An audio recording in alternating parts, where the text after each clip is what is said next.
Okay. Anything else?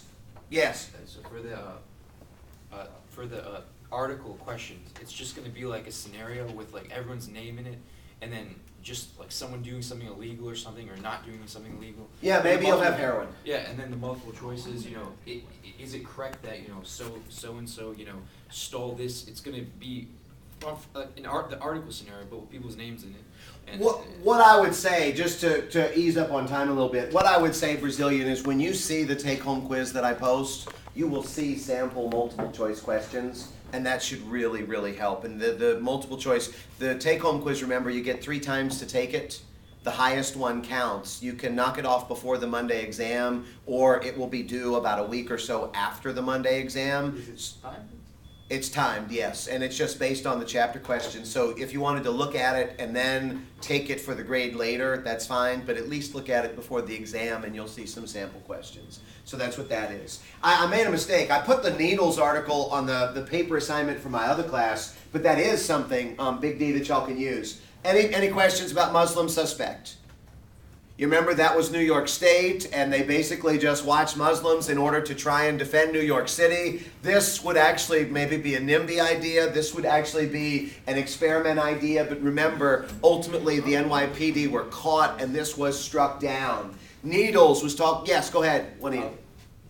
Okay, go ahead. Oh yeah, I was just confused on the NIMBY part. I thought that was just opposition against like urban development that they thought was like dangerous. That's where the term originated from, as opposed to YIMBY, which is yes in my backyard, but it's grown to expand. It's grown. So when we were talking about this NIMBY before, and just again to make sure that this is clear, it could be about urban development. It could be just about something, hey, I don't want that kind of behavior happening in my backyard.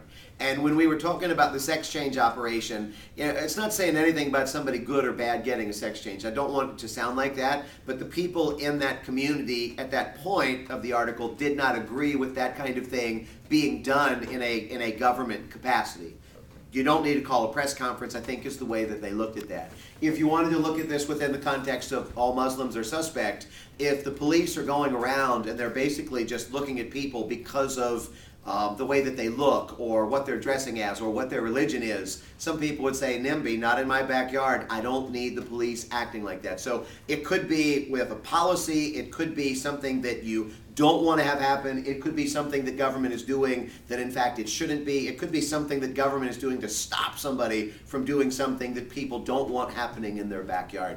And if you go back to that article about Largo, ultimately it said in there that they were concerned about what their reputation was going to look like, and they had lost confidence in the city manager for having made this decision. Go ahead, Juanita. Oh, I was going to ask about the Muslim article. Was it the one where it kind of fell into New Jersey? Yes. Okay. Yes, it did go into other states. Yes, Kian. For the writing about article section at the end, picking the 6 articles. Last year you said you want like people's names, and you want like very, Show me what you know. Just tell me the story. Yeah, give me details on this. I mean, if you only write 2 or 3 sentences on something that we spent 30 minutes on, I mean, it's not enough. I know stats and like, locations and stuff, but yeah, show me what you know. The more you talk about it, the better. No, I know. I mean, I passed all the tests. I'm just saying. Well, actually, I got an 89 on the first one. But not. But just just people's names, Show me what you know in the interest of time. Looking more at some of these because I know we're coming up on the hour mark now. You remember the Bloomberg gun giveaway? The idea that Mayor Bloomberg had gone into other communities and to challenge the gun stores when they had sold guns that were used to commit crimes in New York City. It was almost vigilante-like. Take a look at that, and there was a video that's in there as well. If you remember the Supreme Court to hear car chase case, that was the ramming of the, 18-year-old kid who became a quadriplegic after he had run in a high-speed chase. There's the article and the video on that. Make sure you take a look at that. And ultimately, the police won in that case, and ultimately, Bloomberg won in a number of situations in the Bloomberg gun giveaway. Lethal Force, if you remember this one, was dealing with guns again. And this is the one, and just going back and looking at this one was dealing a little bit more with Trayvon maybe than some of the ones. Yeah. So as you look at this, stand your ground laws. Are y'all comfortable with stand your ground laws? Go ahead, Terrence. The stand your ground laws is statutes of expand a person's right to use deadly force in self-defense, like a firearm or a weapon or a knife or any weapon like that. Will be more deadly. It says, if I have a gun, right? If I have a gun and Careful, he's filming you. If a person uses deadly force to defend themselves, can it be legal in most states? Or Well, not? that's what stands your ground. That's what stands your ground basically says. And let me make sure that you're clear on this. You notice up here it mentions very early on with this the idea of the castle doctrine. Castle doctrine is something that is very widely accepted. The idea that if somebody violates your home and is threatening you or your family, you do oftentimes in many places, in fact, have the ability to self-defend. You can use deadly force. The stand your ground law is not in a house. The stand your ground law is if you feel threatened out and about, that in fact you have the ability to use deadly force. Go ahead. It's kind of actually a slightly thing. Stand your ground laws are literally just extending the areas that Right. the castle doctrine applies to car and in some like your house, bus, but in some states to even where you're actually standing. Yeah, and if you look at this, I think it mentions in there that this was a retired couple that were in their mobile home basically, and somebody attacked and the old man killed the attacker. Well, he didn't get castle doctrine protection because it literally wasn't his house. It was, so they passed these stand your ground laws to deal with this because this would cover where castle wouldn't. Now, obviously, it's gone to various, a number of variations. So this has spiraled maybe a little bit out of control or broader than they wanted. But make sure you take a good look at this one because we had several ultimately where we were kind of dealing with guns. You notice up here, disaster relief. Disaster relief was a quickie, and this is really about the only quickie that was in here. But if you notice up here, this is going back in time, and it was Grover Cleveland ultimately who was the one, and he just kept coming up with the same sentence, it seems like over and over and over again. I find no warrant for such an appropriation in the Constitution, and I do not believe that the power and the duty of the general government ought to be extended to the relief of individual suffering. And you can go on with this, but the basic idea was that he read the Constitution a certain way. You look at presidents today, they're going to read it 100% different as far as the government being able to get involved if there's a drought, if there's a forest fire, if there's a hurricane, if there's some form of natural disaster. The other one, though, was magic marker. Do y'all remember magic marker? Yep. Go ahead, Lindsay. I like that one. Basically, if a natural disaster is like impending, like a hurricane, and you might get killed, they're gonna have you evacuate the city. Do you remember what city it was? New Orleans. The news. Not New Orleans. The news.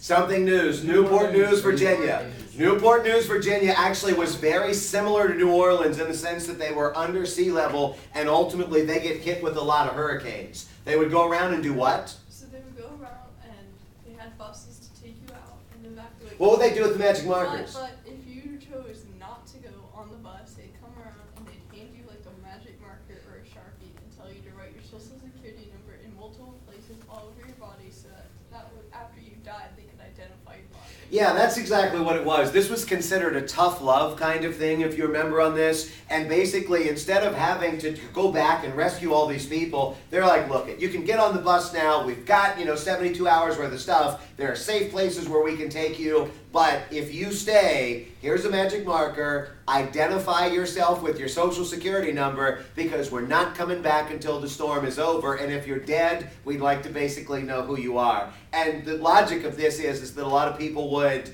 then get on the bus more readily because they didn't want to die knowing that they would be hung out if they didn't get on the bus at that point. So take a good look at that one. Looking at a few more of these as we delve into chapter 2 right quick, and bear with me. Chapter 2, if you remember, was Constitution stuff. No, I'm sorry, state and local government stuff. And this was a quickie chapter in terms of articles, but there were still a couple that were good. I think we've already talked about the city manager article, and this was the one from Largo, Florida, so give that one a good look over. The talking deodorizer one had several interesting pieces on this, and I'll just go back and hit on this. We had discussed from this chapter where a lot of the people that were employed ultimately in state government were employed, and one of the biggest places, if you remember, were the prisons. And you notice up here how California was actually shipping their inmates, or actually they were allowing them to pay for upgrades. They were also actually shipping their inmates to Tennessee because Tennessee could actually turn a profit on these inmates. It was almost like business. It was like an export, frankly. But Tennessee would get jobs and money for this. California would save money because it was less expensive to incarcerate in the particular southern state. You notice over here we talked a little bit, and I don't know if any of y'all talked to your barbers, but you notice up here in some of these places it requires less training to be a police officer than in fact a hairstylist or a barber, manicure, esthetician. You get the idea, which seems a little bit odd. If you remember this other one about Delaware, and this is another quickie, Delaware is the state where more businesses incorporate than any other, and the point of the article was that while Delaware only dealt with Delaware law, so many companies will go and incorporate in Delaware that other states began to change their laws and lower some of their restrictions or requirements in order to be able to compete with Delaware. It was almost like Delaware was making national policy, not because they had the authority, but because other states were desperate to keep these other businesses from going and incorporating there. And then, of course, there was the talking deodorizer. And I'll scroll down on this just a second. Hey, big guy. Having a few drinks? You get the idea. Make sure that you take a look. And I think it was Jessica D that read that out loud. Porn Police, do y'all remember that one? I think that's where we found out that Lindsay worked with the library. Terrence, you're smiling big. Go ahead. There was porn on the computer. They were watching porn on the public library computer. Yes. And the misconduct was alleged in this, and it's not just the Montgomery County police officers who are monitoring the library. It was the Homeland Security. It was Homeland Security people, and I remember this because this was one of the last articles that I got before I moved up here. I never would have thought I'd be working in Montgomery County when I got this one, but this was a Montgomery County, Maryland article where Homeland Security people were responsible for patrolling a number of buildings that were in the area. These would have been state and local government buildings. And when they went to the library, they went in there and they attempted to forbid people from watching porn. And believe it or not, bottom line on this, because I know we're coming up on time, was it legal for them to do that? Yeah. No, it wasn't legal for them to do that. The librarian, just zoom in on her right now. It was not legal for them to ban that. And I think the thing that you had brought in... You can watch porn on the computer. Yeah, you can. As long as you have a privacy screen. Yeah, the privacy screen was the thing on this. And ultimately what they said was that, hey, these Homeland Security guys, this was not part of their job function. They're probably trying to do the right thing, but this is actually a First Amendment issue, and the librarians were kind of really pushing the Constitution as opposed, what's that? All the, like, how the county made their policies all intertwined with, like, some law regarding pornography in the Maryland law, which I found. Mm-hmm. Put in my favor. Privacy screen is the key thing, though. If you got a privacy screen, it's actually legal to do, as crazy as that might sound. Chapter